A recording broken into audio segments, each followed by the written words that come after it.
In 1968, a scientist built a paradise for 8 mice.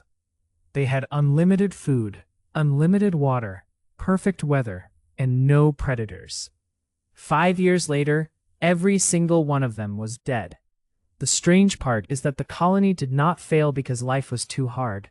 It failed inside a world that was too easy. This was Universe 25, John Calhoun's most famous experiment. Most people call it a warning about overpopulation, but the darker question is different. What happens when a society has everything it needs, except meaningful roles? Calhoun did not build a cruel cage. He built the opposite. The enclosure was clean, warm, and carefully designed. Apartments lined the walls. Tunnels ran upward like tiny staircases. Food and water never ran out. Disease and predators were removed. If survival was the only problem, this should have been a success story. On paper, the space could support thousands of mice. On day 1, the first 8 animals were placed inside. For more than 100 days, almost nothing dramatic happened. The paradise was learning itself. Then the first litters arrived. The population began doubling roughly every 55 days. 8 became dozens. Dozens became hundreds. The graph looked like a victory. But social space does not fill like physical space. A mouse does not only need calories and shelter, it needs a place in a hierarchy, a territory, a mate, a nest, a role. By the time the enclosure held hundreds of animals, the walls were still there. Nobody could leave. The map of possible lives began to close. This is where Calhoun noticed the behavioral sink. The mice did not spread evenly through paradise. Even when food was available everywhere, they crowded around a few places. The presence of other mice became magnetic. The crowd created stress, and the stress created stranger crowds. Young males drifted into the middle of the enclosure. Some stopped fighting back.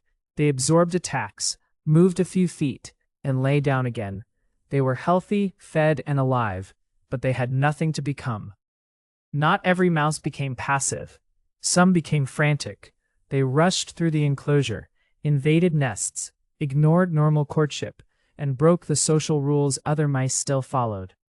Mothers began failing too. Defending a nest inside that pressure took constant energy. Some abandoned pups. Some moved them again and again. Some lost the ability to care at all.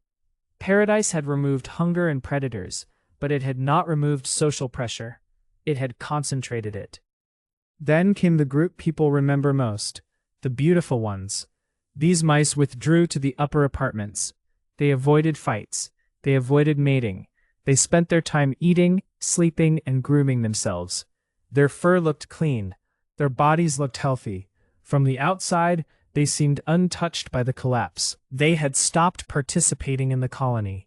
Calhoun watched a society create individuals who were physically alive but functionally absent. The numbers kept moving, but the future had already vanished. Births slowed, then they stopped.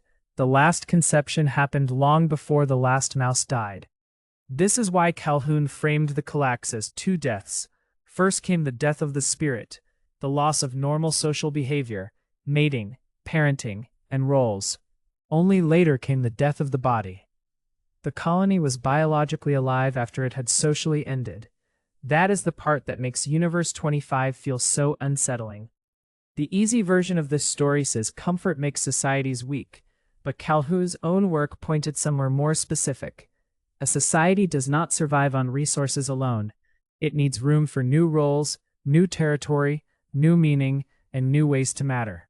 The frightening mirror is not that humans are mice. We are not. The mirror is the question underneath the experiment. If people are fed, housed, entertained, and still feel useless, what breaks next? Universe 25 is not a prophecy. It is a warning about designing a world where life continues, but purpose has nowhere to go.